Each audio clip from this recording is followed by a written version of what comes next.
সম্মানিত দর্শক এবং শ্রোতাবৃন্দ, আমি যশোরী বাংলাদেশি সেবা পার্টির পক্ষ থেকে আপনাদের সকলকে জানাই আসসালামু আলাইকুম রহমতুল্লাহ। 30 বছরের উপরে আমি ইউরোপে থাকি, কিন্তু আমি কখনো ইউরোপের পাসপোর্ট নেওয়ার আকাঙ্ক্ষা রাখি না।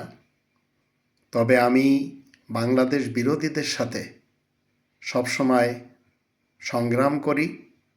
আমি কখনো বাংলাদেশ বিরোধীদের দাস হতে চাই না, আর আমি নিজেই দাস না থাকার সিদ্ধান্ত নিয়েছি। তাই আমি দেশে বারবার ফেরত যাই এবং বাংলাদেশি সেবা পার্টি নিয়ে নিজ দেশেও কথা বলি, ভিন দেশে ফেরত এসেও কথা বলি।